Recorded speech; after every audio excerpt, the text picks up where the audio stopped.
Good evening, it's 5:30 p.m. Welcome to the Calexico City Council, Calexico Redevelopment Sector Agency, Calexico Financing Authority regular meeting agenda. We're going to start with a closed session, and I am going to start with roll call. Javier Moreno, chairperson's here. Camilo Garcia, Mayor Pro Tem. Here. And I believe Mr. Ureña will be here joining us shortly. He'll be here. Gloria Romo, council member. Here. And Rosa Arregla Fernandez, council member. Here. Thank you. We do have a quorum. Due to the declaration of emergency, this meeting is being held pursuant to AB 361, approved by Governor of California on September 16, 2021, and some or all of City Council members may participate in this meeting by teleconference. Pursuant to Imperial County Public Health Department guidelines, City Council meetings are now open for public attendance at 100% capacity of the council chambers. Public participation will continue to be available in the following ways. Members of the public are encouraged to watch the meeting via live stream at http://communityspectrum.org live at 6:30 p.m. or via the Calexico City Hall Facebook page at www.facebook.com City of Calexico CA. Members of the public will be able to make public comments in the following ways. In-person comments. Submit public comments via email by 2 p.m. on Wednesday, March the 2nd, 2022 to our city clerk at gggarcia@calexicoca.gov or via fax to 760-768-2103. You may make public comments via Zoom from PC, Mac, iPad, iPhone, or Android device. Please click this URL to join. The number to dial is 1-669-900-6833. The webinar ID number is 885-905-2371, and the passcode is 836909. Public comments, not to exceed 3 minutes. This is the time for public to address the City Council on closed session items only.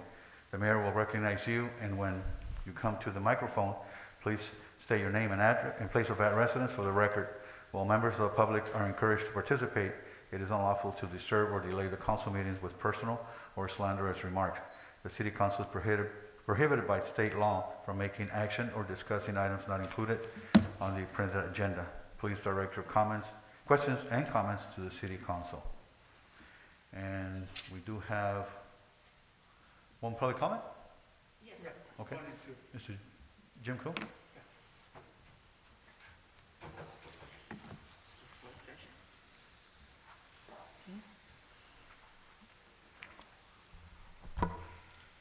Good evening, council members.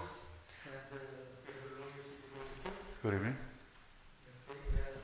First of all, I am talking about the several appointments today, and the police, public employee, they should have open position to process the open hiring process, so we can get as much as we can better, more ability, whoever ready to be hold their job is supposedly to hire in open position, advertise the position. The last couple of years I've been seeing it, we never done anything.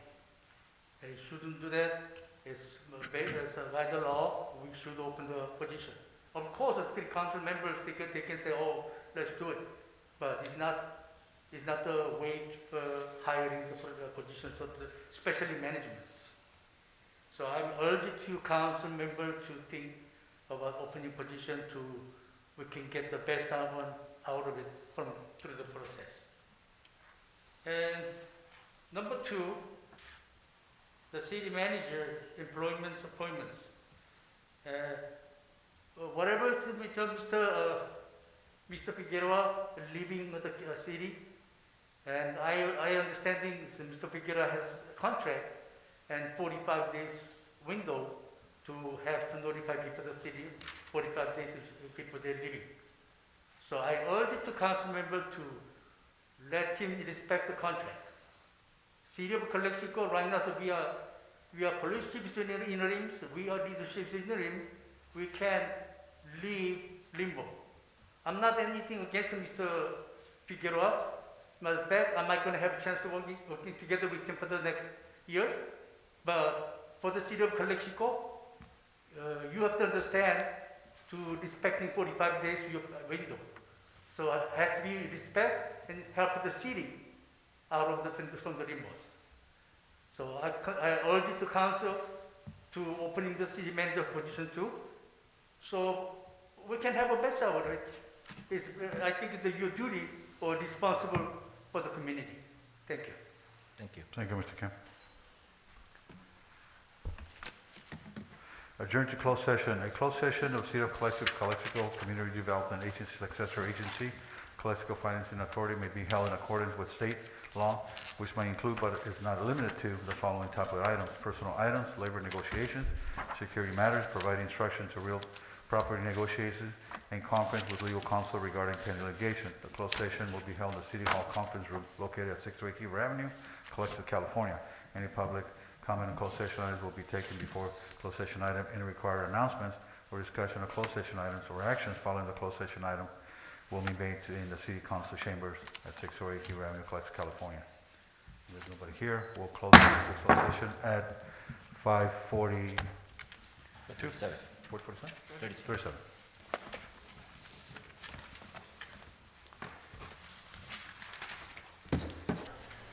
Calexico City Council, Calexico Redevelopment and Successor Agency, Calexico Financing Authority, regular meeting. It is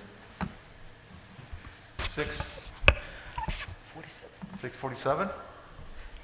And I will call, roll call. Javier Moreno, Mayor, here. Mayor Pro Tem Camilo Garcia. Here. Councilmember Raul Ureña. Here. Councilmember Gloria Romo. Here. Councilmember Rosia Arreola Fernandez. Here.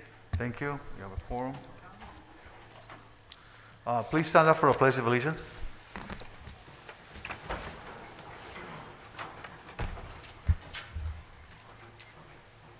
Ready? Begin.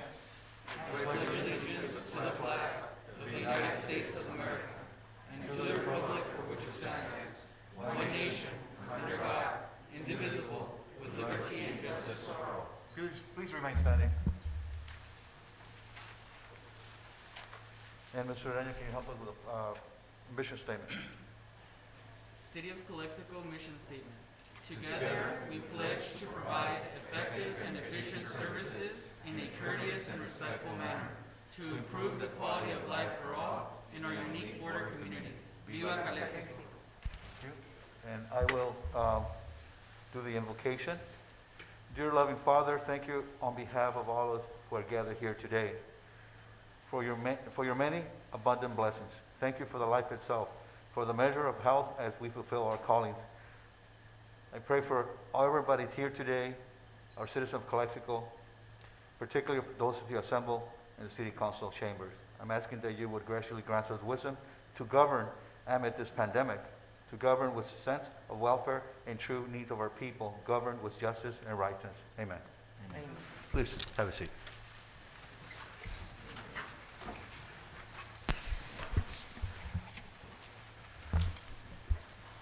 We have some closed session announcements.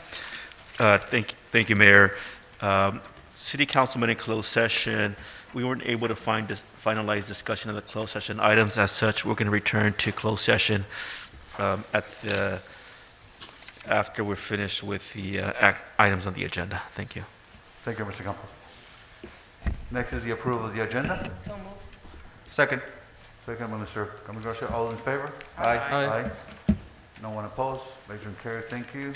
And then we have total of 4 presentations today. Our first one is going to be a presentation by Captain William Perkins from our Naval Air Facility in El Centro. Captain Perkins, please.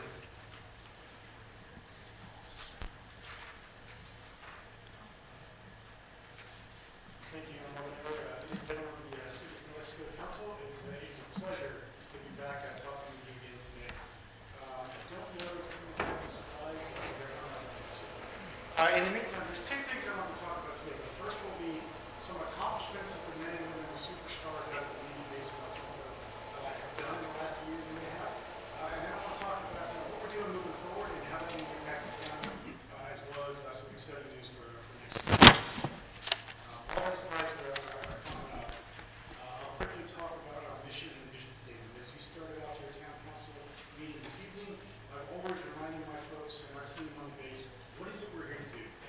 primary mission statement is to serve the combat training and readiness of the fleet squadron to come out and visit us.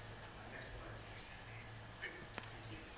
And this includes air operations for all the different units that come. So we're a training base for student pilots, and the intent and the reason for us, our existence out here, is to help generate new pilots for the fleet to go out and serve on aircraft carriers. The types of planes that come to the base predominantly go out and serve on aircraft carriers, whether they're helicopters or jets, and we provide the training for them.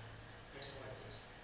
So in 2021, as we all were grappling with COVID and trying to figure out how to maintain our mission and how to work through that similar thought process that you will have to deal with in the community, we did some pretty impressive things on the base.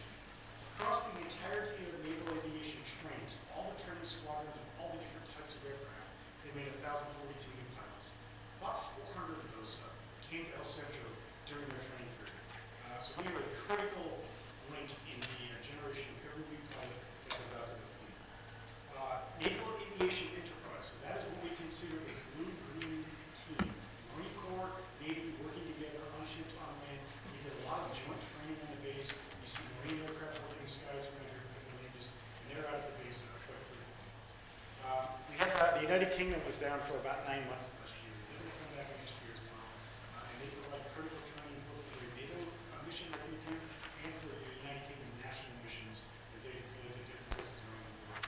So they're key provide out on the base. A new area of growth, unmanned systems, so drones is more commonly referred to. We had an MQ-8 Fire Scout, which is a remotely operated helicopter working out at the airfield last year.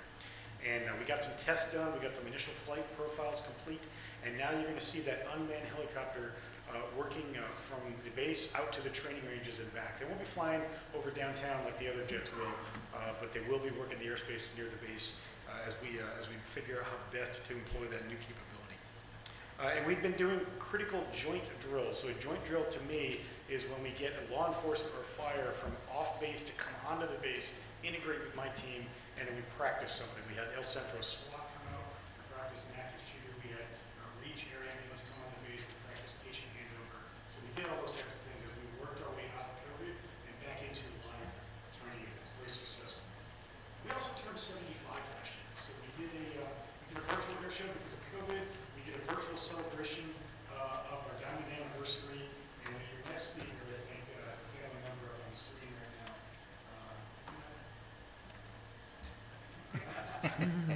See, you're here. And one of the things that, I'm being presented with a gift to the base that is a cartoonist, Navy Captain retired Bacon, what writes about Navy life. And he wrote, next slide please, he wrote a little bit about why do the pilots really come to El Centro. Oh my God. And it's not the great weather, it's not the great air station, it's the content. Next slide please. So I really appreciate that day from you. Quickly on range safety and environmental stewardship. As you know, we have training ranges throughout the Imperial Valley Desert, and parts of that are run by the Bureau of Land Management, parts of that are run by my staff. And there are, some close to endangered species. One of them that is most pointedly impacted is a flat-tailed hornless goose. So we're doing things that we can to prevent off-road vehicles from going into the flat-tailed hornless goose habitat area. We're working our training, including bombing areas, so that we're mitigating that. We're also trying to minimize and prevent vehicular traffic from getting onto the ranges by installing a fence over property that has always been Navy property, but hasn't really been fenced in. We're slowly starting to build that out as a public safety measure. So we ask for your support in that area. Next slide, please. Looking ahead to 2022, my priorities kind of remain the same. We started out the year with a great session with the 6 mayors that are adjacent, and I thank you for doing this, sir. The Imperial Valley Leadership Forum to talk about the next couple of years and what our priorities are that we can pull together. Pilot production remains my #1 priority, enabling those new pilots to get their training. Marine Corps, Air Force, Navy integration, NATO and United Kingdom partner integration, all of those things. The Festival of Flight, which I know you're going to hear about, we'll talk about in a second. We're going to continue joint drills. We're going to continue our environmental stewardship and range safety programs. We're finalizing, I just saw the first draft of an economic impact study. So about every 5 years, the Navy takes a look at how much, what's the dollar value, what's the economic impact presence in the county. We're going to be releasing that report later on this year, and some of it will be driven by how much construction we're doing and utilizing local businesses, which ebbs and flows. Some of it will be how much we're using local businesses like lodging and family housing and things like that. So it's very interesting study. We like to do that every couple of years so that we have big data to work on different projects together. Next slide, please. Sorry, my mistake. There was one more that didn't make it in here. The festival flood. So we are, I've been closely looking at the COVID numbers as we came down off the holidays. We're in a very good place right now. I've talked to the county public health officer. I've talked to my Navy public health officers. We are going to run pretty close to what you have seen before as a normal day. So we're looking to have everybody back aboard the base. Gates will open at 10 o'clock next Saturday, the 12th of March. Please visit our official websites to find out. There's a lot of great stuff out there, but it's not always right. Come to our official Facebook page and look at the events section, or come to our official website and we'll make sure those links are readily available on who's going to be joining us, what COVID mitigations we're putting in place. But by and large, it's an outdoor event, very low risk. We're happy to have the public come back and join us as we kick off the 2026 season. So with that, I'm just going to happy to take any questions. I don't have anything, just to thank you for your service, August, and thank you for your presentation. Thank you. Thank you, Captain. Thank you. Thank you.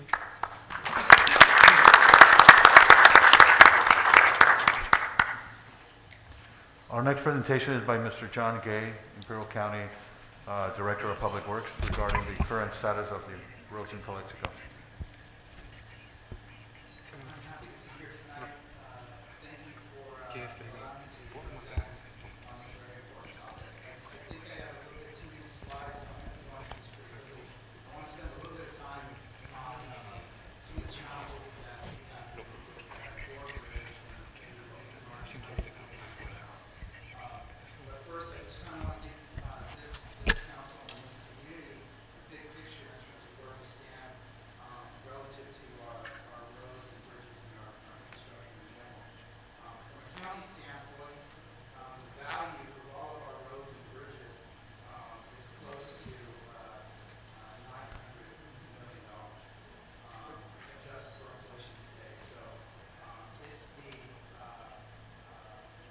Important asset we have in our park, and it certainly is the most important asset we have in our communities. We have a score that we score our roads with, and it's called a pavement condition index. And right now, it's probably hovering in the mid-50s. It hasn't budged much because we have so much infrastructure. The average score should be about 64, and to get us to that score today would take about $300 million. So it gives you an idea of scale on what we're up against. Next slide, please. So these are the different strategies that we employ, and it's not only our county that does this, but it's also our cities as well. It gives you an idea of cost per mile, but anywhere from a slurry, which is basically oil and sand that we put on roads to rejuvenate roads, all the way down to a total reconstruction. It can vary between $70,000 all the way up to $1 million a mile. One of the things that we've been doing in our department is we've been looking at actually reclaiming the existing asphalt that's on our roads to reuse it. It's an environmentally safe and sound way to reduce greenhouse gas, and it actually saves money because we don't have as many trucks on our road moving material in and out. We've done that many different times when we have to actually totally reconstruct a road. Our bridge replacements right now, they're hovering anywhere between $3 million to $5 million, and so I'll show you what that means when we get into some of our projects. Next slide. So we all had the opportunity to vote in a new bill that raised the level of gas tax that we collect at the pump. That has positively impacted our county and my department particularly. We split the monies we collect from the state roughly 50/50. So 50% of the money that comes from the gas pump goes to the state or to Caltrans, and 50% that's remaining goes out to all the different local agencies up and down the state. There's one thing that I think that I really want to resonate with this council tonight, as well as our community, and that is the formula the state uses to proportion their money. It's extremely important because it actually puts us at a disadvantage. And that is, we in our county, and I'll get to that slide, but we're top 5 in the state. So there's 58 counties in our state, and we're top 5 in road miles. And yet, when it comes to funding, we're down in the 20s. We were down in the 30s. Okay? And so the reason is because of the formula the state uses. And that formula basically is they proportion it, it's weighted. So 25% of the money flows down because of your road miles, which makes us look really good. But 75% of that weighted average is due to registered vehicles. And so when you look at our population here, when you look at the number of vehicles that we have here, we will never stack up to the urban areas, to the San Diegos, to the Los Angeles, to the Sacramentos. And so this is constantly going to be an issue for us, and what I would like to see is more of a discussion publicly about this, and maybe a partnering in terms of what we can do to change that narrative. So next slide. A little bit more of the same. This just basically says that, from our department standpoint, and probably also from the cities, one of the things I hear a lot from the community is, well, I pay my property taxes, how come the road isn't done? And that's a valid question they ask. But the reality is the money that we collect in my department doesn't come from property tax. We get zero for our roads. All of our money comes from 3 sources. It comes from, 2 of them come from the state, which is our old gas tax money, our HUDA money, and then the new money, which is SB1. That's the new bill that was passed. And then the other source of funding is local transportation authority tax, and this agency receives the benefit of that as well. That's locally controlled. Our agency receives about $3 million a year of that. And I'm not sure how much this agency gets, but it's probably, relative to El Centro and Brawley and the county, it's probably a little bit lower. But that's a half-cent sales tax that we control here, and it gets spread out by formula as well. Next slide. So this just shows you what happened over the last 10 years or so with the money that we received in our department. You can see a downward trend in the first 4 years, and that trend line was before the law was passed, and that was really representative of what was happening across the state. The formula that they were using was difficult in terms of how they proportioned the funding throughout the state. The way that they would proportion money was actually based upon the price of fuel. And because that was fluctuating before the new law, we always had a downward trend due to the efficiency of vehicles. When they passed the new law, they ended up not pegging the proportion of money we received by the price of gas as much as they did through the consumption of gas. So we can see how that's actually benefited us. We tripled our revenue in our department, which has been good, but on our worst year, we were hovering up and around, I think, $7.5 million, and that was the amount of money I had to operate my department, hire contractors, and pay for all my roads, and it was a dire year. So we weren't meeting our goals, but with this new revenue, we've been doing better. Next slide, and I'll kind of start going through these a little bit faster, but this just shows, this is a slide in 2013, these next 2 slides, but it basically shows you the number of road miles, and the red arrow represents Imperial, and you can see if you look at the county, there's roughly 2,500 road miles, and so that's how many road miles we have in my jurisdiction. If you go to the next slide, you can see the surrounding community, or the surrounding counties in blue, Riverside, San Bernardino, and San Diego, and they have about the same. So if you're just looking at county miles, they have, some of them have less, but it's hovering around 2,000, 2,500. You go to the next slide. These next two slides are actually allocations that come through CSAC. CSAC is the organization that we use to help budget. They're pretty close. They give us our next year's projections in terms of what we can expect in revenue, and they're usually pretty close.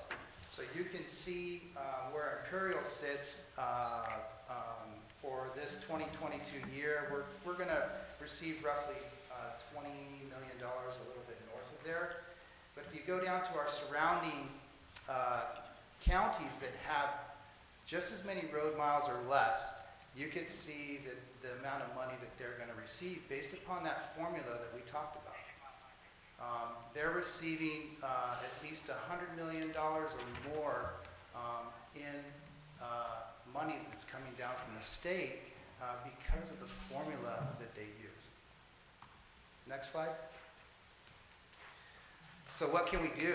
I think it's a big question, and it's something that we need to talk about locally. But we have many trips that come from the border north, and many trips that come going south. We have families that live on both sides, and one of the things that one of our Representative Eduardo Garcia tried to do was he tried to get our daytime population, the population that comes across, he tried to get that legislated to where that would benefit the two counties that butt up against Mexico, San Diego and Imperial. And he got that bill all the way to Governor Brown's desk, and it was vetoed. The reason that's important is because recognizing that daytime population where our families come and go across the border, that can help us when we go after grant funding. Right? And so I would like to see that hopefully re-energized. I know that he's tried to take it back, but it's not making it through committee. That in and of itself will help us. Our agency was able to compete against Los Angeles and some of the other urban areas, and we got the first greenhouse gas grant for the community of Heber to put in sidewalk, curb, and gutter for those residents that don't have any. And it comes from that money that we collect at the gas pump, specifically for greenhouse gas, that we would compete better if they recognize that daytime population. So that's why it's really important. Next slide. I'm sorry, and if anyone has any questions, I'm trying to go through as quickly as I can. On your daytime request, can your office tell us when that's going through committee, when when we can consider a letter of support to be Sure. drafted from the city? Absolutely. We can have you work with our government liaison, Rebecca Terrazas. Excellent. So really quickly on bridges, and I'll try to speed through this as well. I know this is of importance for this city as what we're dealing with. But we have roughly 125 bridges just in the unincorporated area. So that doesn't include bridges from the city of Calexico and some of our other cities that may own bridges. Majority of them are wooden. So 73% or 73 bridges are wooden and 52 are concrete bridges. The majority of our bridges cross I&D canals and drains. Some of them cross our rivers, the Alamo and the New River. And we have a few that also cross our washes. You can go to the next slide now. We have 3 corridors that are critical to this community that are closed right now, that affect Calexico. We have Drew Road closed between I-8 and 98. We have now Clark Road closed, and that was closed about a week after they closed Danza Bridge, between also I-8 and 98. And we also will be closing, I think Dogwood is closed now because we're starting some construction between I-8 and 98. And so that is a real impact to travelers. Our department recognizes that. And so we've declared emergencies, local emergencies, to actually help speed our bridge delivery. And I want to talk to you about that a little bit tonight because I know that's important. The Drew Road Bridge was built in 1940. If you go to the next slide, you can see this is the bottom of the New River. This is underneath the bridge. And the, I'm going to try to use this pointer here, but so we have these columns that support that structure, and those columns are wrapped in steel. And they just poured concrete back in the 40s. All they did was had very thin-shelled steel. They poured concrete in, and that's what supports that entire structure. Well, you can see that steel is starting to just fall off.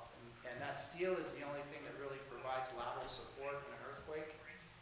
So that bridge can collapse in an earthquake. We had some of our highest ground accelerations in that area back in 2010 when we had our bad earthquake. You can see underneath this bridge, those are mud swallows. We have those underneath, and so that's an environmental constraint that we have, as well as working within a very polluted body of water. So what are we going to do? Next slide. What my team has come up with, and I credit them, they are looking at building a steel structure that'll help speed delivery. These bridges can be purchased and they can be delivered, and they're just cookie cutter. They can just put them together, just like Legos. And we're going to be building this bridge right over the existing bridge. So we are not going to worry about working within the body of water. We're going to leave that existing bridge there, and we're going to go right over the top. And so that is scheduled to start sometime in the late spring, and we expect to have this completed by summer. So that's for Drew Road. The next bridge, or the next slide, the Dogwood Road Bridge. I'm not sure if this community is aware, but this area is settling. You can go to the next slide. So you can see here, this was a slide that was done, I think, 2 or 3 years ago. And you can see the water level as it's starting to creep up on the bridge. And so this entire area is starting to settle. And so we have to replace this structure as well. You can go to the next slide. It's very complicated. We've already started work. The complication is that we have a 6-inch gas line that feeds Calexico, and it's an important line for this community. It's one of the only ones that feed Calexico with natural gas. And so we're very sensitive to that, and we're working with the gas company to relocate that line first. But we are going to be also using the steel bridge here for the same reason. We are not going to be putting in any kind of piles in the foundations in the water. We're basically going to take the bridge, the existing bridge out, and just span over with a steel structure.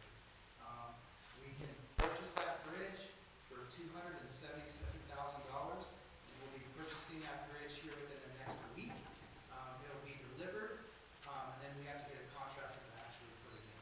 So we anticipate that project to be probably over $4 million, and we're going to start. We're already starting some construction with utility relocation, but more than likely that project will be done in the summer as well. Next slide.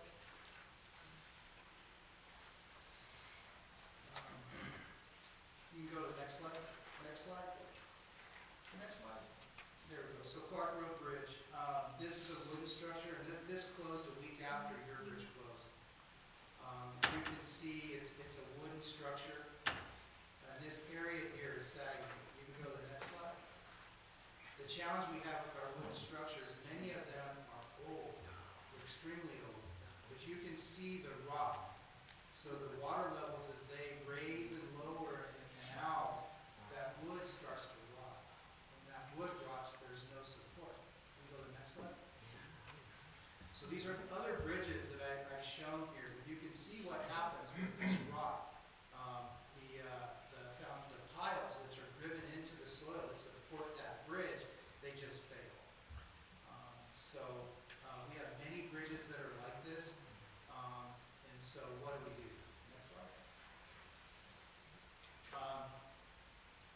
The other challenge we have before I get to the solution is, this is a brand new bridge that we built. And you can see this is fine, but there is erosion that's occurring here. The reason I wanted to show this slide is because this is essentially what's happening on your bridge. I was able to talk to your dive team. I wanted to find out what kind of failures were happening on your structure. And what we're seeing is with these canals and drains, we get erosion underneath the main foundation here. And so this, what happens is when this erodes, the road across can collapse. So that happened to us on Forester Road. We closed down Forester Road last December. We put a team together and they ended up driving sheet piles. They basically built a steel curtain here. And then we were able to backfill it and open the road back up.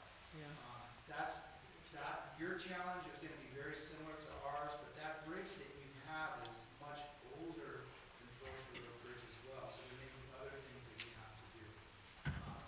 Next slide. Next slide. So what do we do?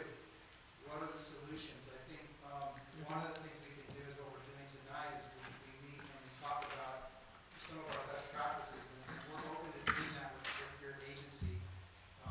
But one of the things that we've done with the IID as well is look at different types of solutions. And so one of those is to look at cohortization, basically putting in pipes in lieu of a bridge. We have examples of this in our community. And I don't know if you have any examples here, but I live in the city of El Centro. And this is right at West Main and Austin Road. So the city is over here, and this is as you start to come westerly out of the city. And if you go to the next slide, you can see this is very old structure, but you can see there's 3 pipes that they've installed here, and they've built a road over. That's one of the things that we've started to talk to the IID about in earnest. The challenges the IID has with that, they have a capacity issue in their canal. So they have to be careful about the restrictions that they put in the canal. But this can be, we need to put a plan together to find out where all of our bridges are and whether or not this can be done. This could be cheaper than some of the alternatives that we're looking at now for steel bridges. And so we have 2 projects up in the north end where we're actually doing this with the IID. We're going to be putting in pipes instead of canals, or instead of bridges. Next slide. So, partnering with agencies is very important. We've offered and will continue to offer our support for the city of Calexico with my team and whatever we can do to help with some of the bridges we've had to repair in the past and how we can partner with that. We've also talked a little bit about partnering with and the cohortization programs that we can probably enter into and we're doing right now. But we have a bigger fish we can catch, and that is with the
resolution.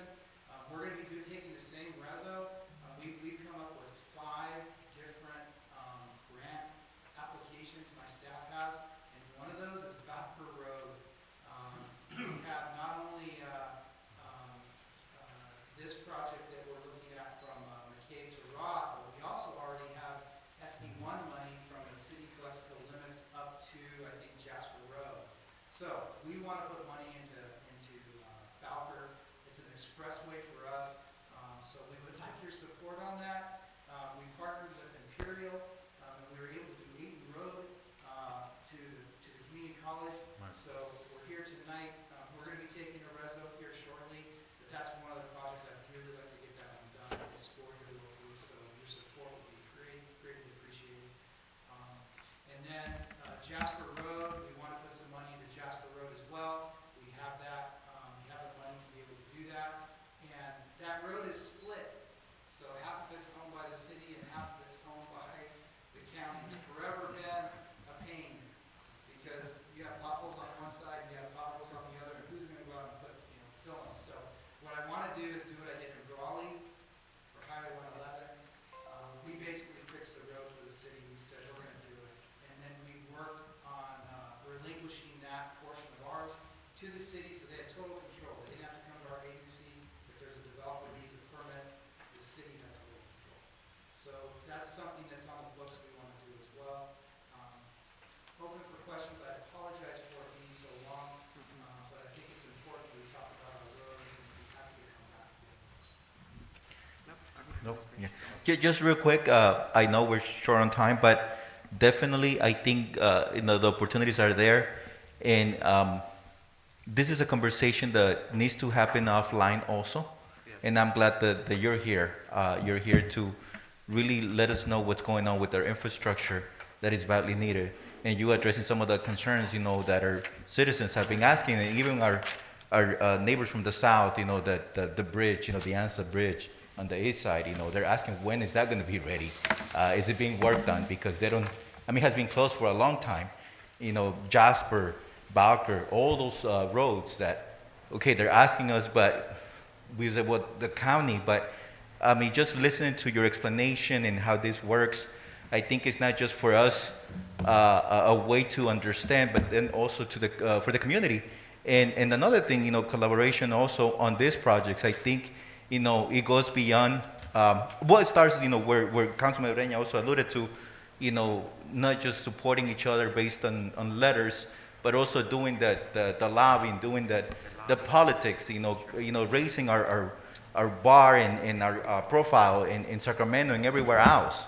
So we're here, and again, Miguel and Lily, thank you also for helping us out with our bridge, in assessing. I know that your department is far bigger than our department, but nonetheless, I think, I love hearing that, we're collaborating. So thank you for that. Online bridge team, Calexico. So born and raised in Calexico. Oh, there you go. Monica Tondo, former Calexico city engineer, and Robert Ureña, UCSD grad, structural engineer. He is my project manager. He is from this area, so it's from the city. So we have local talent. That's a whole different discussion. Oh, most definitely, but We definitely need to partner where we can. most definitely. And let's continue this conversation offline. Thank you. Appreciate it. Thank you for your time. Thank you.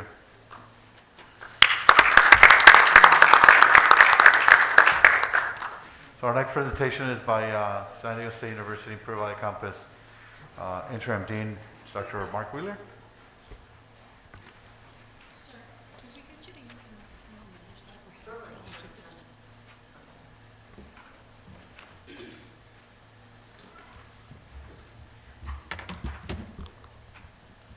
Test, test.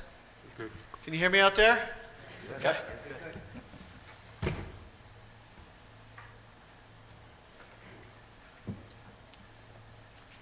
So my name is Mark Wheeler. I'm the interim dean, the chief administrative and academic officer at San Diego State University, Imperial Valley. I've been at San Diego State University for the past 27 years, and my wife and I moved to the Imperial Valley in 2020. We're living just outside Calexico here in the middle of a field with our 2 kittens, and we're very, very glad to be here.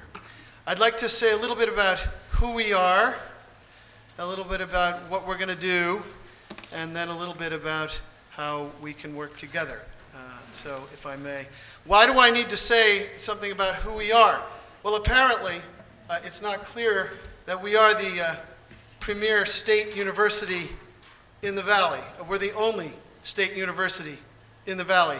We are going to be the only state university in the Valley. The University of California is not planning to build a campus here. The CSU is not going to build another campus with another one of its campuses here. And there's no other state who's going to put a university here. Nor is Harvard planning to put a university here. But there's a reason why people might think that we're not here. So I will own up to the fact that San Diego State University since 1959 has not done enough for the Imperial Valley. Thank you, Raul. Thank you. But times change, leadership changes, and with that, institutions change. And San Diego State University, since Adela de la Torre took office, has changed. And her commitment to the Imperial Valley is profound, and it is stated over and over and over and over again in San Diego, so that now everybody in the San Diego State University community in San Diego understands the commitment. We've been through a strategic planning process in San Diego. We're just finishing up our strategic planning process here. Let me say a little bit about who we are as an institution now and not what we have been. We are a transnational public research university. We are currently in R2. We are soon to be in R1. We already get more external funds than most of the UCs. We are a leading research university in the world. We're uniquely situated with Maine and SDSU Imperial Valley campuses less than 30 minutes north of the US-Mexico border. You know that very well. A lot of folks don't realize that we have the 2 campuses and that we're uniquely situated like no other state university campus in the nation to serve this transnational audience. We are at a key junction point to cities around the world, and both SDSU Imperial Valley and the main campus are positioned to directly serve the local communities in which they sit. We are committed to exceptional research, excellence in teaching, and student success, and both creative and scientific innovation. We currently serve about 800 to 1,000 students per year. We know, having done a recent study, that we could be serving around 4,000 students if all we did was serve students who wish to get a 4-year degree in the Imperial Valley. So we know that we are underserving the Valley by 3,000 students. So we have plans to increase enrollment in the short term to 2,000 students. That would be to double our enrollment. And then in the medium term, to expand to 4,000 students. That would be to serve what we take to be the demand in the Valley. Not talking about people from outside the county. It will likely happen that as we expand our enrollments to serve the Valley community, we will begin to attract people from outside the county and outside the state and outside the country. With programs like our Master's in Homeland Security, which was started this year for the first year, and which is tied to one of the world-renowned Homeland Security programs at SDSU, which has its own cohorts and its own faculty, of which I am proud to be a part. We will begin to draw people from all over the world to just that program. And that will require that we build out housing, and that will increase the likely number of students beyond the students that would want to be here just from the Valley. So long term, we may well grow to around 7,000 or 8,000 students. That's the number for a freestanding CSU campus. So if you have dreams of having your own campus in the Valley, we are the game in town. There is no other university that's going to come in and get you to that kind of university community in the near term, the middle term, or the long term. How are we going to do this? Well, we're not going to attract students with 11 degrees, which is what we what we offered before this year. So we need to expand the bachelor's degrees that we offer, and we are doing that.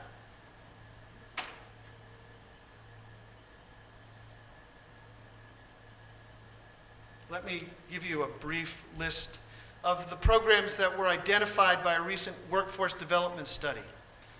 And since I saw how many slides John had, I decided not to have any slides. Yeah. And I will just blast through. Just witness my glory here as an orator, okay? Yeah.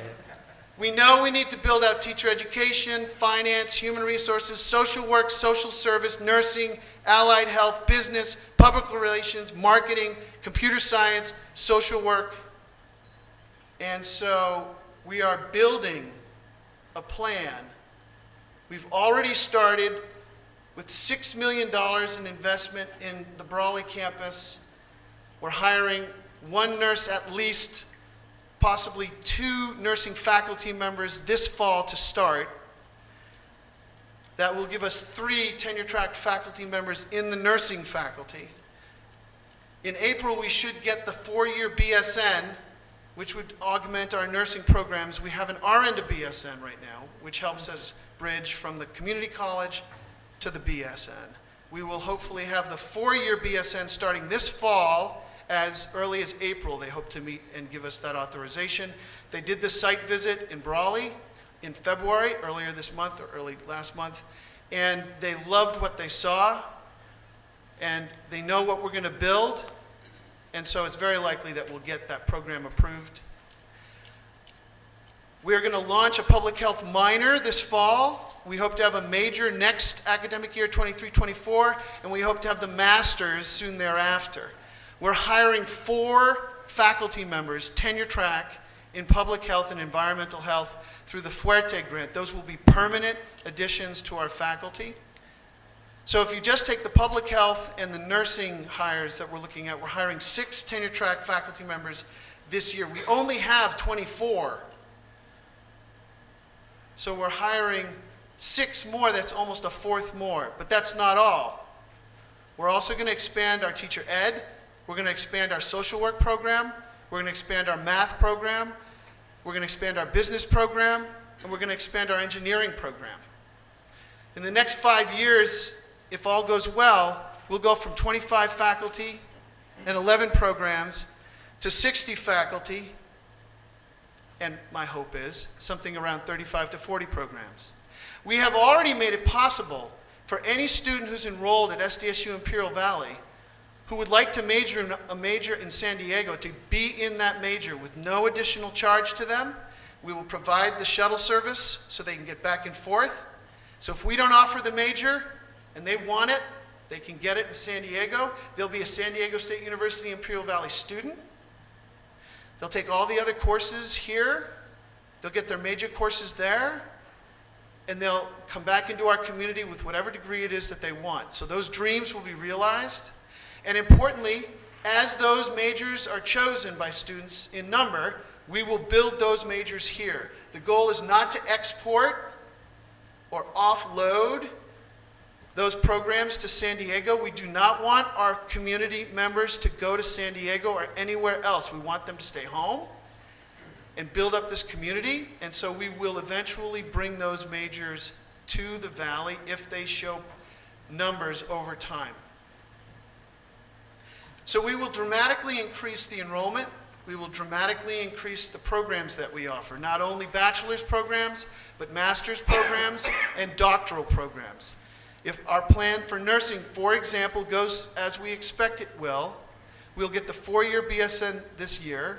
We will have the Masters in Nurse Practitioner added to the Masters in Nursing Leadership next year, and then we will have the Doctor in Nursing Practicing within 2 years after that. So in 4 years, you'll have your first doctoral program in the Valley through the San Diego State University that you've had since '59, and which in the future will be all that you will ever need as a public university. If you want something like a polytechnical, don't shoot so low. We're an R1. We'll give you all the polytechnical and more. We also know that you can't just put kids onto a lawn and have research done in a parking lot. So if we're going to expand the enrollment, if we're going to expand the programs, we're going to have to build things. So we're building right now. We are in the process of expanding the Brawley so that we can get 2 lower division science labs, state-of-the-art science labs for the nursing program. We're in the midst of negotiations for a housing project, probably to be located in El Centro, which will be a joint project between IVC and San Diego State University. We are hoping, with the good help of our Assemblyperson Garcia, our Senator Hueso, and other members of the legislature, the GoBiz team, and the governor's office, to secure $80 to $100 million to build out STEM facilities in the Valley. And whether we get that money that way or some other way, we are going to do that, which will enable us to build out STEM programming in, that is to say, science, technology, engineering, and mathematics, and bring all of those programs out. We are currently hiring 5 engineers at SDSU, all of whose job descriptions include the Imperial Valley. And as soon as we have the resources here to support their research, we will bring them out here. I say all of this with a kind of earnest tone because I need you to understand how committed we are. President De La Torre, Provost Ochoa, the vice presidents, myself, my associate dean, Salvador Espinosa, the faculty, the staff, the alums, we're committed. We understand that we have not done enough in the past, and so we are sorry for that. And the proof will be in the pudding as we do more. But hear from me my commitment that we are going to do this. How are we going to do this? We're not going to do it alone. We are going to rely upon the state, of course. We are going to rely upon the system, of course. We are going to rely upon donor relations, of course. But we're also going to have to work with municipalities. Calexico is our home. It's been our home since 1959. We do not want to run away from Calexico.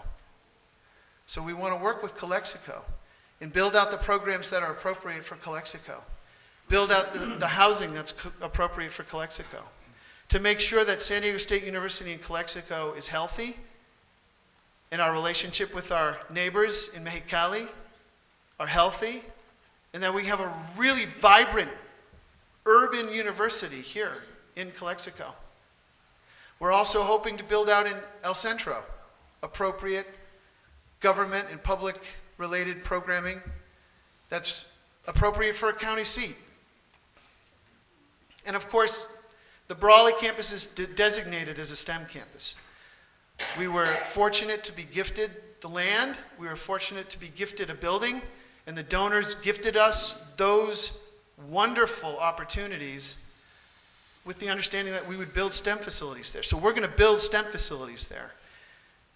And if the county wants to set aside another 300 acres for a Cal Poly, well, they can wait for the Cal Poly, or they can work with us and give us access to those 300 acres. Then we'll have 500 acres for a state university in the valley, which would actually make a lot of sense. And our county partners are wonderful. Our municipal partners are wonderful. This is not a complaint. We all know that it's been a pandemic. It's been hard to talk. It's been hard to get together. It's been hard to communicate. But I'm hoping that the communications will be clear and consistent. We're looking for $100 million from the state to build out STEM. We're looking to you for support for that ask and to support the assembly person and the senator who are putting their political capital on the line for the Valley, for SDSU. I'm hoping to be doing tours of the Valley to meet with community members throughout the Valley, likely to do this in high schools, but I hope that the City Council in Calexico will participate in that when we do that. It'll be at the nearby high school. And all of you and all of your communities are welcome. The point of those meetings is to hear from you what you would like from San Diego State University in the short term and in the long term, so that we know what we want and you know what you want, and we can do this together. I think that never before have the stars aligned for SDSU Imperial Valley the way they are aligning right now. So we need all to work together to make sure we seize this moment, and I'll do whatever I can. I'm interim dean. I've applied for the permanent dean position, and God willing, I will be elected, and I will be working with you for the next 5 years as the dean, if not more. But if I am not elected dean, it's because somebody else is better. And that's who we want. We want the best. And I'll be here anyway as a professor of philosophy and a very active faculty leader. So you don't have to worry that I'll stop lecturing from this podium. Happy to take any questions or comments. I don't have anything, Dr. Wheeler, but thank you very much for a very passionate speech. Thank you, Mayor. Really appreciate that. Thank you. Mayor, Yes. Dr. Mar, thank you so much. But I would like to invite President Adelita de la Torre, Adela de la Torre, Sí. to visit our city of Calexico. Is possible? The president has been here. She loves this place, and she would be honored to come and talk with you and the rest of the city council and other leaders. It would be a delight, and we will work together to schedule that. It would be a highlight for her this spring if we were able to do it this spring.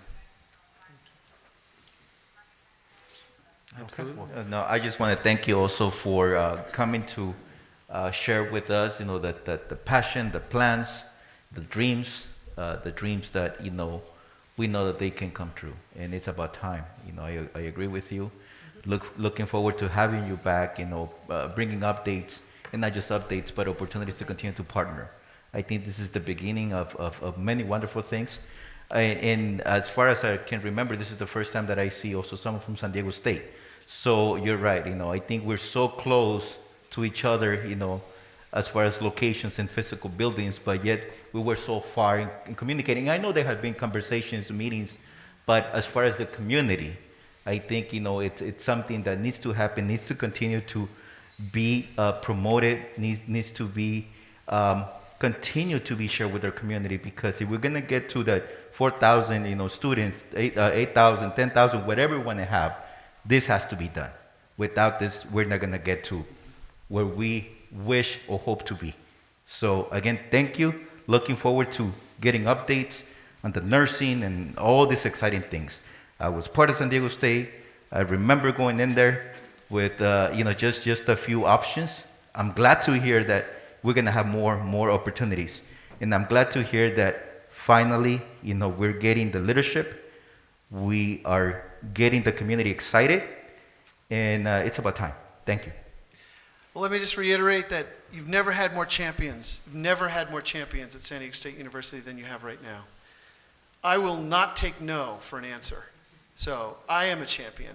But Adela and Hector come from valleys just like this one. They understand the needs of communities like these. And they want to fight for our community. So I think, like never before, we have a chance to push through the resistance that sometimes we find we get. And thank you so much. We hope if we could help you in any way for that outreach that you're doing, we're here to help. Thank you. Our 100% support. Thank you. And God bless you all. Thank you. Thank you.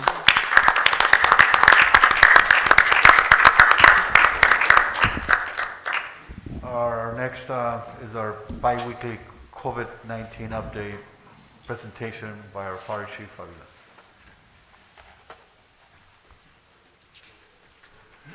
Talk about a hard act to follow, right? Thank you. I appreciate your presentation. I don't have the power slides like Mr. John Gay over there, and I don't have the public speaking skills like our dean here, Mark. So my presentation will be very brief. It'll be short and it'll be to the point, very sweet here. COVID-19 updates, our numbers. We always start off with the numbers. Total cases since the pandemic started is 13,597. The active cases, which we're talking about actively currently right now, we have 146 citizens that are ill. Grand total of recovered, and I'm always telling you guys this is the number that I'm happy to represent here, is 13,181. And unfortunately, we have had 270 deaths. COVID-19, we're obviously seeing the drop in cases. We're seeing the hospitals are getting more beds available. And with that, the state made a change on their health order, and that started on March 1st, and it's the face mask order. So starting March 1st, the face coverings are no longer required in buildings if you are vaccinated. The only place that you are still required, and it doesn't matter if you're vaccinated or unvaccinated, you're still required to wear those during public transit, healthcare settings, emergency shelters and cooling and heating centers, state and local correctional facilities, and detention centers.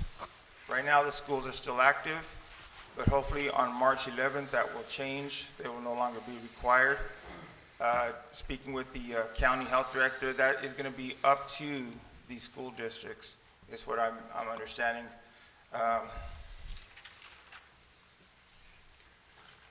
We want to maintain that. We'll make sure that those that have not been vaccinated, the options are still available. We have a lot of those sites that are on our website where they can go get tested and vaccinated. If you don't have any questions, I'll keep this short because I know we have a busy schedule and be mindful of the time. Thank you. I don't think you. Anybody? No? Perfect. Thank you, Chief. Thank you. Good night. Our next items are our announcements. These proceedings may be viewed on the City of Calexico website at www.calexicoca.gov the Friday following the City Council meeting. Community office hours with Mayor Moreno will be held by appointment. Please contact the City Clerk's office at 760-768-2102 to schedule an appointment. Public comments and public appearances. Note, not to exceed 3 minutes. This is the time for the public to address the City Council on any item not appearing on the agenda that is within the subject matter jurisdiction of the City Council. However, if the item you wish to comment on is on the consent agenda, please comment now. The Mayor will recognize you, and when you come to the microphone, please state your name and place of residence for the record. While members of the public are encouraged to participate, it is unlawful to disturb or delay the council meeting with personal or slanderous remarks. The City Council is prohibited by state law from taking action or discussing items not included on the printed agenda. If the item you wish to comment on is on the public portion of the agenda, we will take your comment when we get to the item on the agenda. Please direct your questions and comments to the City Council. I do have 3 public comments, and we do have an additional 6 email public comments. So we'll start with the in-person public comments. The first one up is Mr. Kim.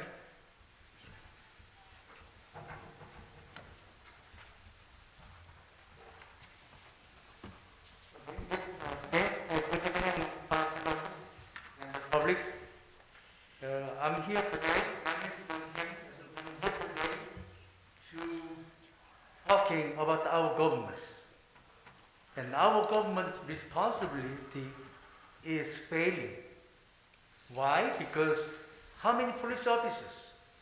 We only have 18 officers, 16 on the road. We suppose the size of our city supposed to have 50. And you guys are bragging we are balanced the budget. There's something wrong down there. And now we have a major money. It's about over almost $300,000. They're supposed to be spend money for our more safety officers. Today we have a big fires, I think that everybody knows. We're lucky we can taking care of it. And I don't know how long we're gonna take. Our city is in safety. Do we have to have somebody's family member got victimized, council member or city official, then they're gonna take care of seriously our city safety?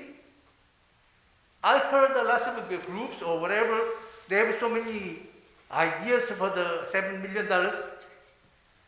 They want to spend certain way. Yes, I understand, I agree with, we need a lot of things to do it. But foster of the business in the business of the government for the people and their safety. And we're not paying attention on it. If they want to spend their money to the other areas, just like we have cold weather, because cold, we tearing the walls and roof to firing wood to get temporary warmers. But where is the safety of us? It's going to be getting worse. Please reserve the money for our safety. Again, before we get big hit, we should reserve the money for our safety and for the community. And that is first responsibility of the government, our elected person's duty. Thank you. Thank you. Thank you, Mr. Kim. Next up is Mr. Ismael Arvizu.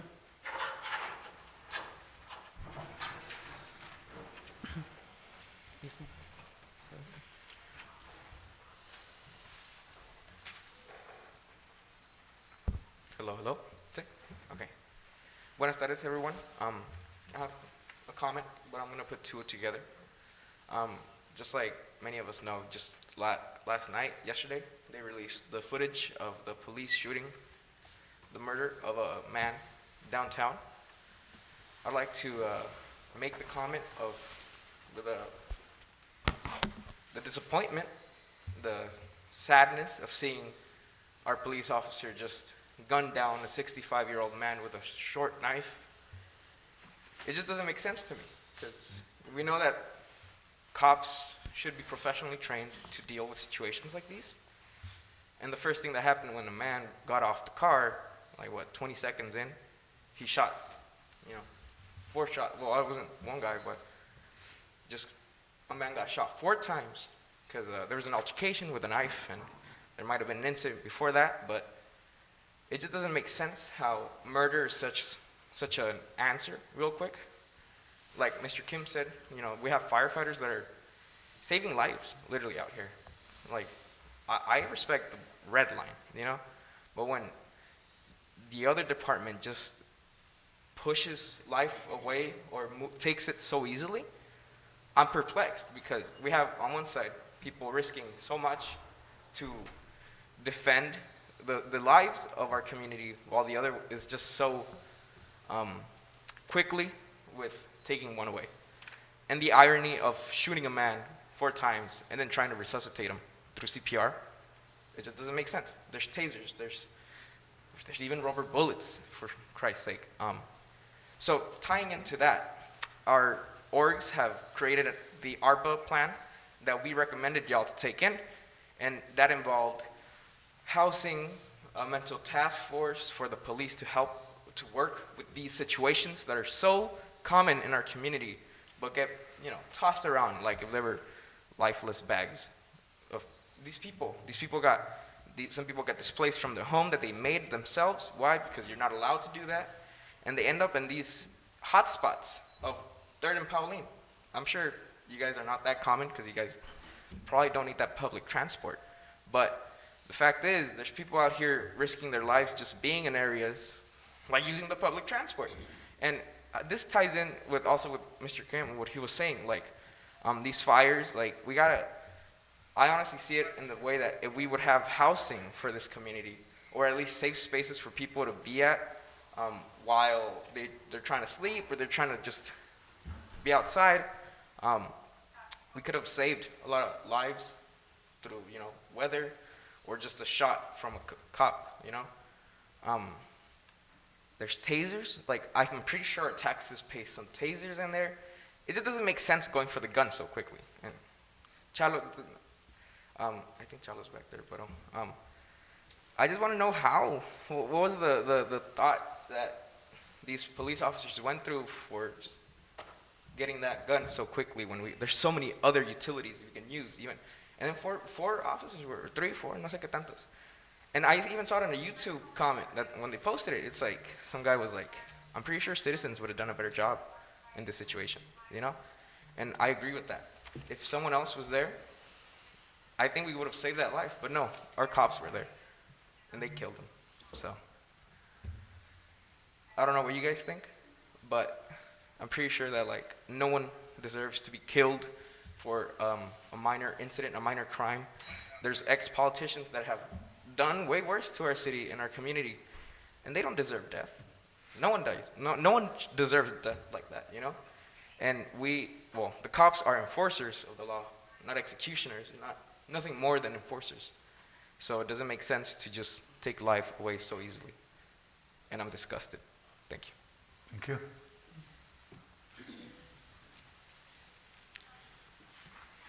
Our next speaker is Alexis Castro.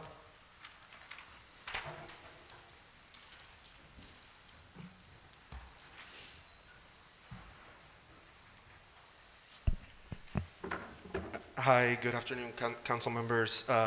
Similarly to Ismail, I share in his outrage at what happened. I actually live a block over from where that incident occurred, and our community members aren't disposable. And I think we need to think hard about how we're going to respond to this as a community, because it's incumbent upon us as leaders to do so. I also wanted to use this opportunity, because I know I only have 3 minutes, to talk about, as a follow-up to the city's Arpa spending plan, IV Equity and Justice, along with Calexico Needs Change and the Calexico Union Against Corruption, we conducted a citywide survey that you should have all received in your inboxes as to how ARPA funds should be spent. As you all know, community input is a critical directive from the federal government as to how these funds should be spent. We had an 85% response rate of Calexico residents and workers. 94% of respondents agreed that part of the ARPA fund should benefit essential workers, such as healthcare, hospital, clinic, pharmacy, grocery, and farm workers. Community residents ranked a bonus pay for essential workers as the first priority to fund. Here are some of their stories as to why a bonus program is so essential. I am a single mother, and it was super hard on me when school shut down, and I wasn't available to stay home. I had to pay care to this money would be beneficial to me and my kids to once and for all catch up on my bills. Perdí horas en mi trabajo. Estoy atrasado con más de $2,000 en renta y otros gastos. Mi mamá perdió su trabajo por COVID-19. Aún sigue sin trabajo, solo nos mantenemos con mi sueldo y necesito ayuda. My mom is an ag worker. Single head of household supports me and my grandma. These are just some of the many stories that we collected. The reality is that for many members of our community, the pandemic is not close to slowing down, and we need to rise to this moment. Our community is clamoring for help and support, and it is incumbent around our locally elected leaders to respond to this call. The federal government made money available, and we need to use this money not to fill priorities where state and federal funds are available, but instead go after those funds and use ARPA funds for what they were intended for, to address the impact of COVID-19. We know we're waiting for a legal counsel memo from the city council, but we urge you to take this as a priority. That we have a huge opportunity to address the needs of our community members, the unhoused, farm workers, essential workers, downtown. We're doing a lot, to connect with community members and get their input, but we need your partnership. And we need this to happen, and we need it to happen. Otherwise, incidents like the thing that happened yesterday will just continue to grow worse. And I think it's time that we all take a hard look and really use these funds for what they were intended. Thank you. Thank you.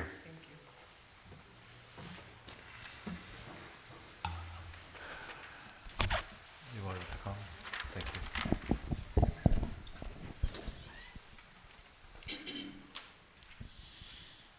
have the same message from two different people, from Ms. Grecia Dominguez and from Mr. Javier Lopez. I am expressing my support for the equitable distribution of ARPA recovery funds proposed by the Imperial Valley Equity and Justice Coalition, Calexico Needs Change, and Calexico Union Against Corruption.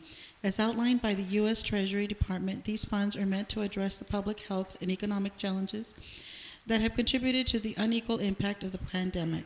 I urge you as a council to please consider the following proposals highlighted by the Calexico Equitable ARPA Plan, drafted by the previously mentioned groups and supported by the Latino Community Foundation and the United Food and Commercial Workers Union, UFCW Local 1167. These proposals include bonus program for COVID-19 high-risk essential workers, downtown infrastructure for essential workers, investing in cooling stations, invest in outreach capacity to increase access to access programs, psychiatric emergency response team, invest in a Housing First pilot program, and utilize funds to address affordable housing needs.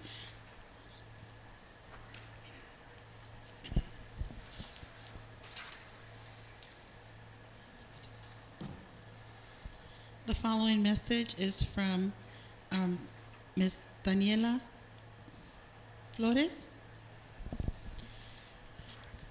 My name is Daniela Flores, a community health advocate with Salud Sin Fronteras and Imperial Valley Equity and Justice Coalition, and previously a planning commissioner for the city of Calexico. I am also a public health professional that has been responding to the pandemic to address issues of health equity in this county. I write to you with a heavy heart and with a great disappointment after viewing the recently released video of a Calexico officer killing one of the members of our unhoused community in 2021. I am disgusted by the officer's apparent inability to treat his member of our community like a human whose life is valuable. This is apparent by the fact that the officers didn't attempt to provide CPR until minutes after Manuel had been lying there. I am here to demand accountability for what took place that day. On a separate but related topic, I am here to provide a comment regarding the American Rescue Plan Act spending plan. As I understand, the legal memo on ARPA proposals has yet to be released to the public. I'm wondering if the city manager or city council members have an update as to when the community can expect to learn about the findings from the memo.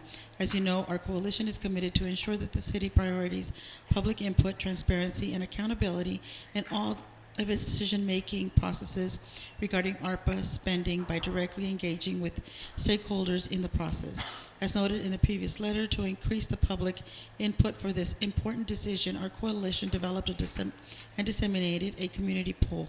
We sincerely ask that you consider this critical input and that you create additional ARPA workshops opportunities for engagement to ensure the community is well informed, that the input helps shape the spending plan that gets voted on. Thank you.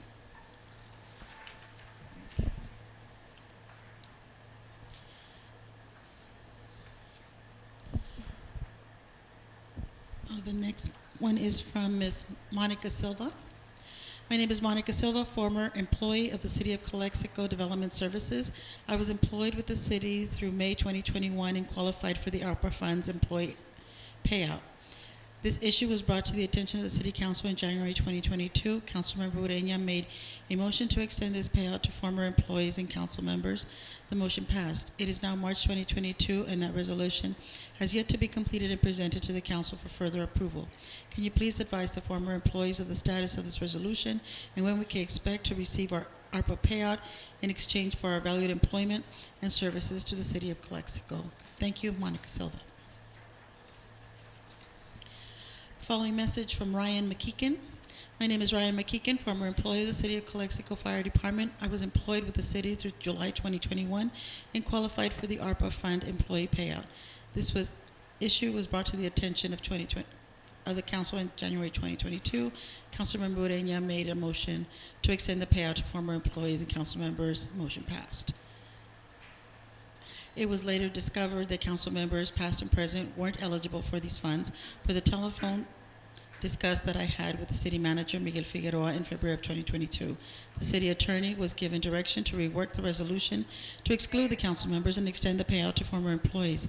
When we asked why were former employees excluded from the original ARPA payout, city manager Figueroa said that it was an oversight and that this resolution was being brought to fix an oversight. It is now March 2022, and the resolution has yet to be completed and presented to the council for further approval.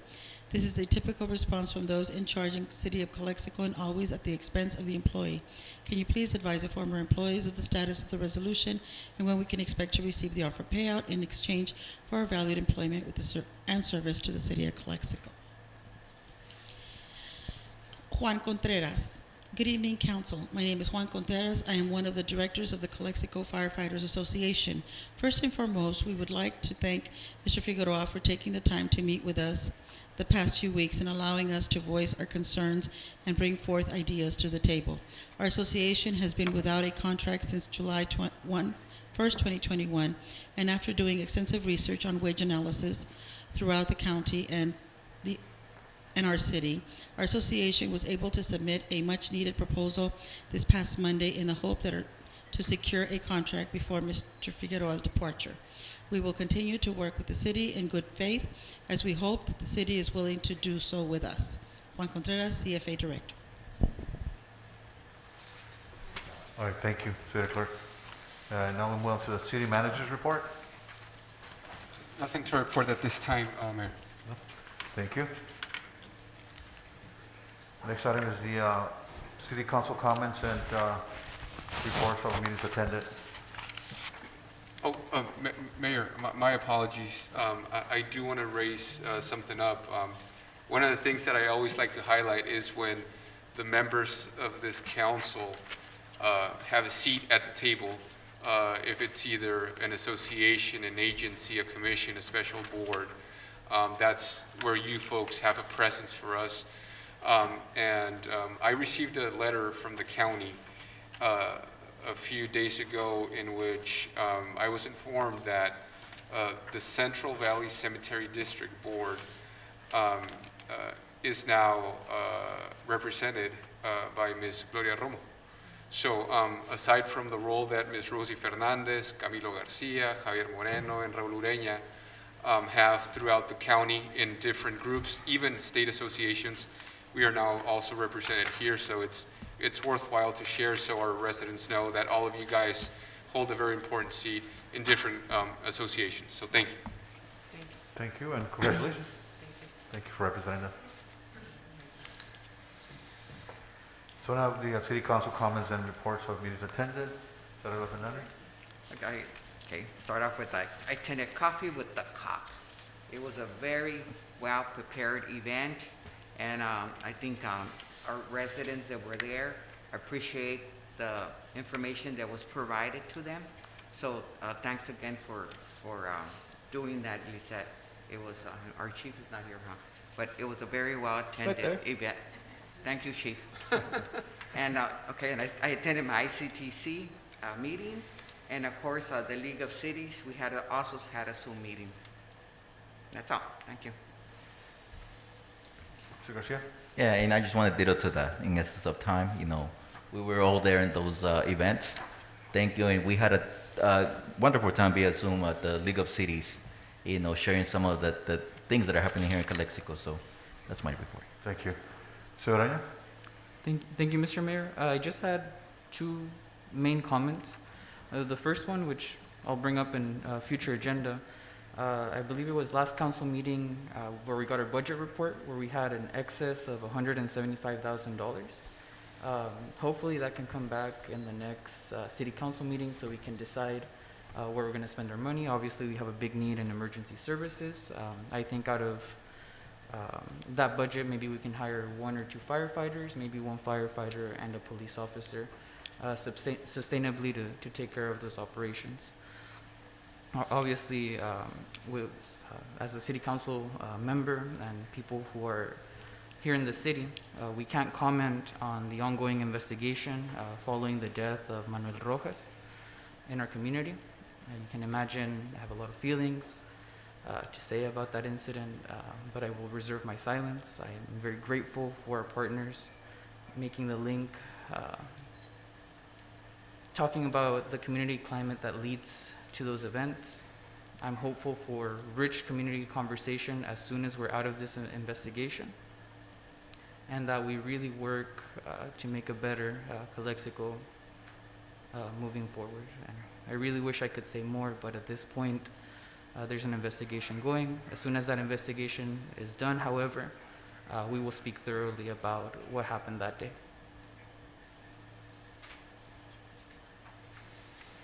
Okay? Thank you. Ms. Romo? Thank you, Mayor. I only have one comment.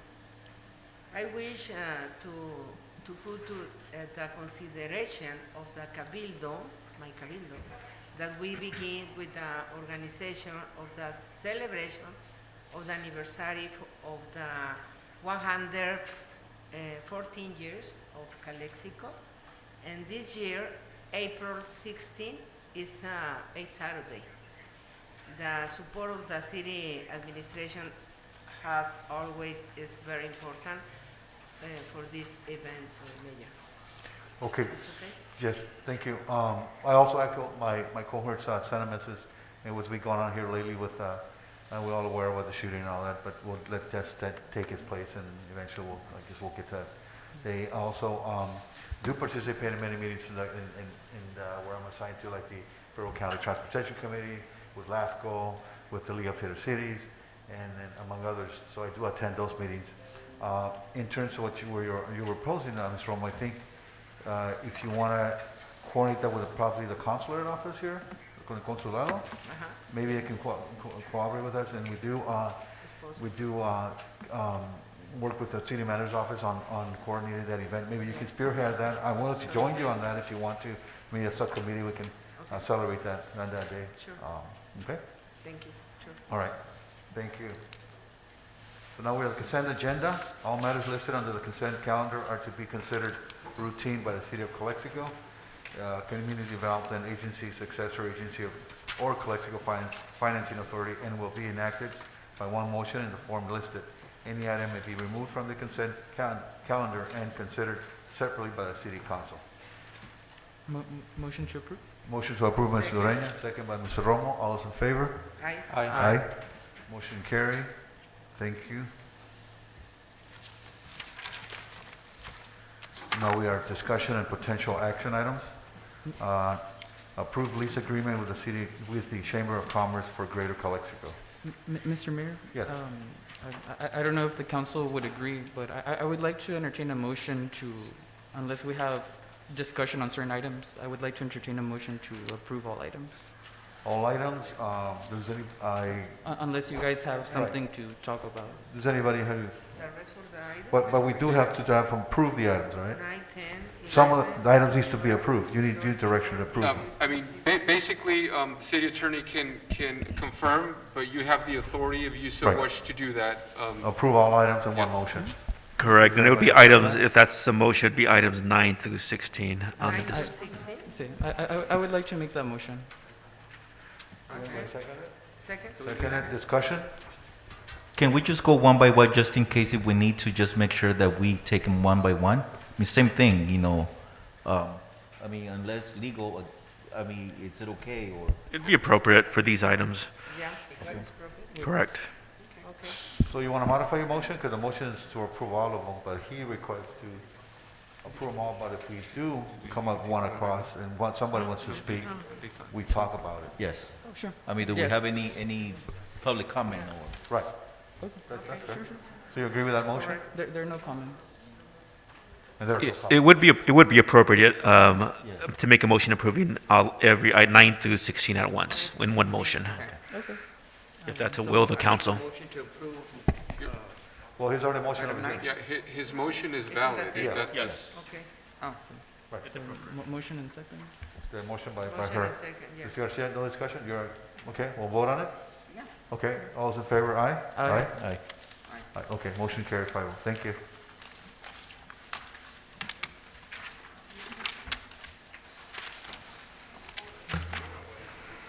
You have any items? Mayor, for the sake of the council, after the motion that was just made, I do have here 2 items for future agenda that were just referenced during the city council member reports. Right. I've noted those. if there are any other items, I can take them at this time if you so wish. As far as future items? Yes, sir. What I would like to see, and hopefully next meeting, I know we're going to start talking about budgets, working on the next budget. I want to see how we get to our business license. How do we assess business licenses? It is important that we consider all of those monies and we get a breakdown because that's important in making decisions and projecting our revenues. Any type of monies that we're going to be working with in but working on our budget. So if we can have it for next meeting, a good thorough explanation of business licenses, assessments, what it costs to one business versus the others. So all of that. Thank you. Noted, Mayor Pro Tem. Thank you. Anybody else? For me, it's possible that support Mr. Figueroa $5,000 for Calexico Arts Council because it's for the collaboration for the Calexico historical book. Noted, ma'am. Yeah. You all right? No? I don't have anything. Mr. Rodríguez Fernández, anything? No? Okay. So I'll make a motion to adjourn the meeting at 8:20. Yep, we're joining Yeah, close session. closed session You again. wanna go there? Okay. All right, so we'll close the meeting and then we'll open. No, we're just going to reconvene in closed session. We're going to leave the meeting open, and we'll have to come back at the end of closed session.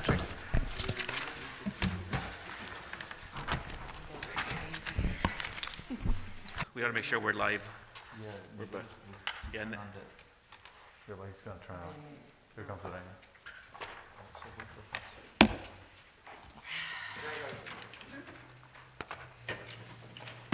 I was already going to the parking lot. You're in the. Yeah, maybe.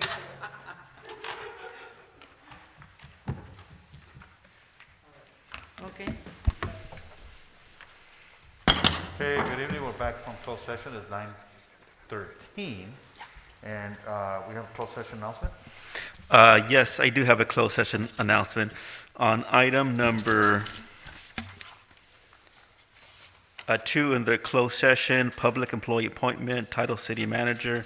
On the unanimous vote by the city council, the city council voted to approved appointing Mr. Diego Favila, the current fire chief, as the interim city manager for the city of Calexico upon the separation of the current city manager, Miguel Figueroa's employment with the city of Calexico. Thank Okay. you. Thank you. No, we'll close it, right? And that's the end of the report. Okay. So, we need to close oh, no, that's the announcement. So we need to close the meeting. Okay, so, anybody make a motion to close the meeting, adjourn the meeting? A motion to adjourn the meeting. Motion to adjourn by Mr. Second. Garcia, second by Mr. Rodríguez. All in favor? Aye. Aye. Okay, thank you. Your separation from the city, so. Yeah.